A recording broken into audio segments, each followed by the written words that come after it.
Thank you, Liam, very much indeed for that welcome. It's lovely to be here and in Church House as well. And as Liam said, the APPG had asked the best thinkers around to speak in this opening discussion this evening, but unfortunately they weren't available, so they got me. It's good to be with you for this very significant event, and I want to begin by expressing my appreciation for those involved in the creation of this new All Party Group on inclusive growth. The wealth of experience in its cross-party membership, which has developed in a very short space of time, is to be admired, and I very much hope it will grow further, and there are people in here who I'm sure could take a part in that. I've been asked to speak on the good economy and reconnecting wealth creation with social justice. In what I say, I shall speak of God and creation and Jesus. I hope you do not find that too surprising in an archbishop. You may or very likely may not agree with what I say about God and the implications for society, but if you are someone who's a sort of vicar type, that is what you get. The foundations of a good economy are given in the nature of human beings: creativity, gratuity, solidarity, and subsidiarity. But the basis of these is creativity. Subsidiarity and solidarity are the means by which the risks of creativity are managed and encouraged. Creativity is unique to human beings, and to misuse the words of the wedding service is a gift of God in creation. God is the sole source of creation in the thinking of most major world faiths. But in the Judeo-Christian tradition, God passes the gift onto his creation in human beings. That means making things, and for that matter, making money, are good. Wealth creation is a good thing. From the very beginning of the biblical story of creation, human beings are meant to develop and oversee and create. That starts with tending a garden and moves on through skills in trade and commerce with Abraham and Jacob to efficiency in running a household, finances and business with Joseph. All the mentions have a caveat that such things pose dangers, something I will come back to later. In the New Testament, God himself becomes human in Jesus, a historical figure in whom we see who God is. And he grows up to learn the trade of a carpenter. Jesus worked for his living and created wealth for 90% of his life. St. Paul, has a trade as a tent maker, as he says very clearly to the Corinthians, explaining that was why he did not take money from them when he was living in Corinth and heading the church there. Creativity is a basic human function, and a good economy is one that enables creativity to happen. That is why full employment matters. Investment in education is essential, skills development is core, and businesses of all kinds should be given the space to develop and create wealth and to fail, to create employment and prosperity for the society in which they live. It is a God-given call and function.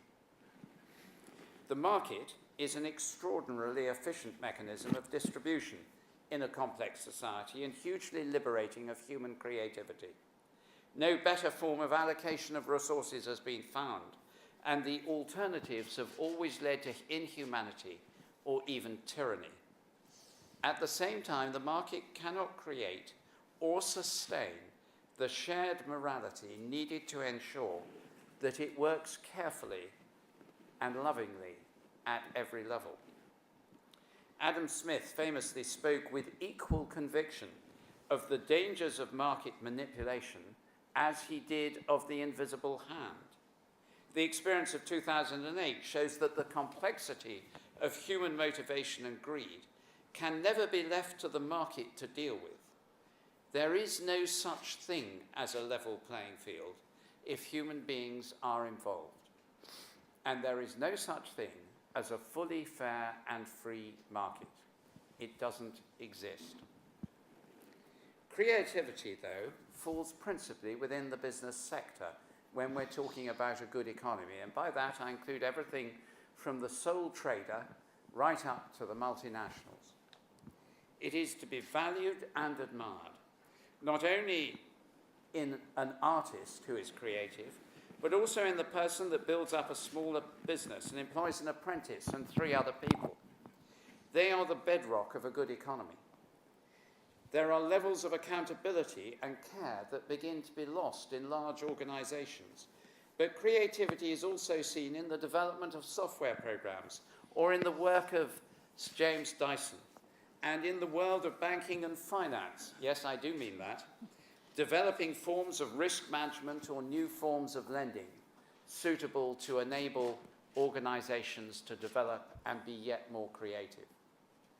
An economy that burdens the creators so that they are constrained too much to be creative is not a good economy. I will come in a moment to issues around proper constraint, but the liberty of creativity is an essential virtue of a good economy. Secondly, what Pope Benedict, or as he was then, called gratuity, which is more than generosity. At the very heart of Christian belief is the idea of undeserved love that expects no return. It seems odd to speak of gratuity when speaking of the economy, but a good economy includes a spirit of gratuity and generosity that does not seek the maximization of return or every transaction to be carried out on a basis only of exchange and equivalence. Rather, it recognizes that within the economy there will be some who experience abundance and some who lack. Liam spoke of that a few moments ago. Gratuity is therefore an area of a good economy that touches every part of society, but is activated principally amongst businesses, the third sector, and individuals. It involves both philanthropy, but also a certain restraint in the maximization of return to the logical limit. It is already widely recognized in the way our economy works. For example, the post office is required to maintain branches in one form or another in areas that will never be profitable. The telephone system will ensure there are landlines for remote communities in rural areas where the revenues will never return the capital invested. Railways run with an element of the public good. Water, electricity, and other utilities have an element of gratuity in them.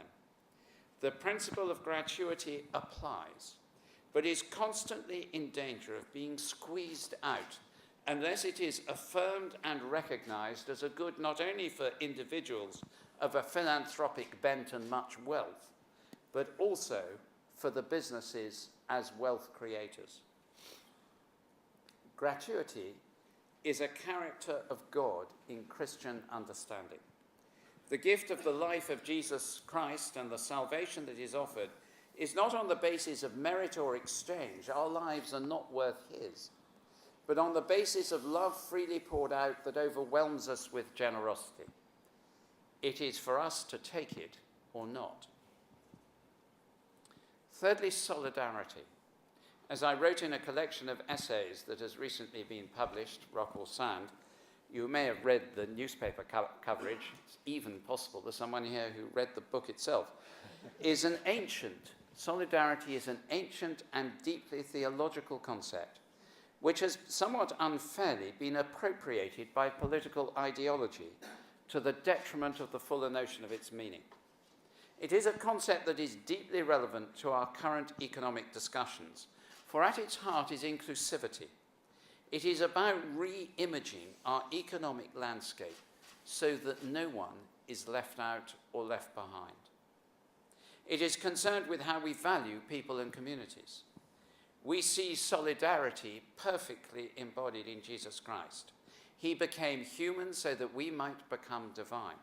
His ministry exemplified a commitment to the inherent dignity of all, but particularly those whose society or the economy have deemed to be surplus or marginal: the poor, the infirm, the young, the old. We find ourselves today with a somewhat bland idea of solidarity. In a remarkable paper on the financial crisis, a friend of mine called Professor Paul Dembinski, a leading economist at the University of Freiburg in Switzerland, who incidentally, whose father was involved in the start of Solidarność, solidarity in Poland. In a remarkable paper, Paul makes this point, and I quote, "Economic discourse is focused on those who are fit for productive activity. That means about half of any given society is not directly on the radar of economists. From the economic perspective, these groups appear at best to be beneficiaries of public transfers, at worst to be burdens and sources of cost to society. Therefore, the volume of public transfers is the usual economic measurement of solidarity. Once defined in this simplistic way, solidarity appears automatically as a threat to economic efficiency." As I set out in some detail in Building the Common Good, it seems to me that there are 4 key areas of public policy which could demonstrate what an economy built on solidarity can look like and can deliver. They give life to the notions of human dignity and the commonality of the human journey. They stir something in us that responds, everyone deserves a chance at that. The 4 areas are a living wage, good and affordable housing, excellent education and training, and greater financial access. Solidarity is one of those virtues of a good economy that begins to stray into the realm where government plays an important role. Finally, subsidiarity in a good economy is about asking the question, who is best placed to deliver this? A good economy is one in which a careful balance is struck between the key elements of the economy. 2 of these elements, the state and the market, are too often offered to us as the only possible answer to the question when it comes to economics. What the question actually is becoming increasingly irrelevant. More dependency on cash injected on the basis of some grand political plan or strategy, or dependency on the collateral benefits of a free market, are not sufficient answers to how to build a good economy. William Beveridge is best remembered for his report, which birthed the post-war social security system in our country. But he wrote a second, much less well-known report called Voluntary Action, and he saw them as essentially working together. And they had been developed, by the way, in collaboration with his old friends from university days, Tawney and William Temple, probably the best and most distinguished Archbishop who has thought on social issues since the Reformation. Voluntary action reflected Beveridge's concern that the state must not take on all responsibility for care of the weak, the vulnerable, or the unfortunate, as he put it.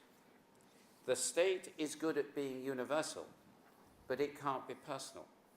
He understood that if the state is given too much power to shape our society or economy, it will stifle personal responsibility and damage the development of strong communities.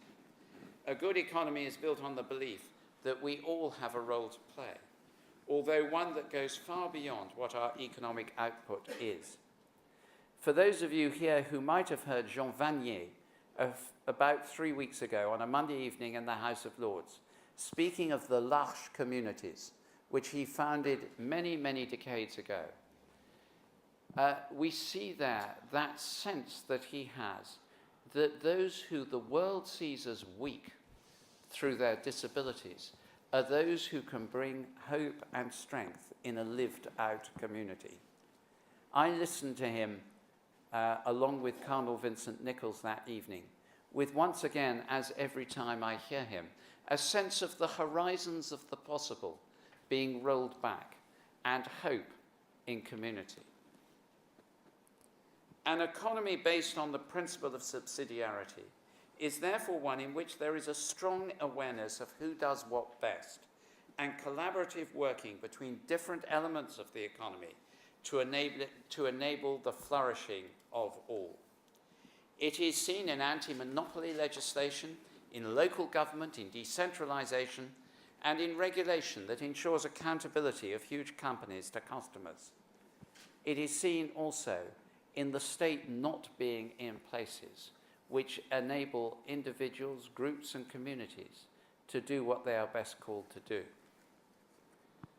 How then do we judge whether economic policy is helping us build a good economy? In the shadow of the 2008 financial crisis and the realities of the ensuing Great Recession, the Church of England Synod debated in this building the likely impact of the crisis. It concluded that in any situation, however strained, economic policy should be judged by three criteria. Is it fair? Is it generous? Is it sustainable? These are good questions to ask of all policy, whether public policy or the policies of businesses or other groups in our society, including the policy of the Church. We can and should ask these questions as much about levels of personal and government debt as we do of programs that could be considered part of an austerity agenda. They get to the heart of a society. They are non-party political, and an economy for all in which each of us and those of future generations can benefit from the opportunities available depends on their answers. I'll conclude with the words of the great 4th century theologian, St. Basil the Great, when he said, "A great torrent rushes in thousands of channels through the fertile land. By 1,000 different paths, make your riches reach the homes of the poor. Wealth is like water that issues forth from the fountain. The greater with the frequency with which it is drawn, the purer it is, while it becomes foul if the fountain becomes unused." There is a possibility, a great potential, for wealth to act as life-giving water, spreading through all the channels of our economy through the benefits of a well-functioning market economy for the benefit of all and the advancement of a truly common good. How do we make this potential an ever more effective reality in our country? How we build the foundations and values of a good economy, how we utilize wealth creation for the advancement of the common good, all of these questions require a great and innovative leap. They need a narrative that reflects the character within us of which I have spoken, that character of creativity, of gratuity, of solidarity and subsidiarity. They need a narrative that reflects the nature of our country, that is creative, generous, imaginative, responsible and communal. At our best, we do all those things, and at our best, we are unbeatable in our virtues. Thank you. Wonderful.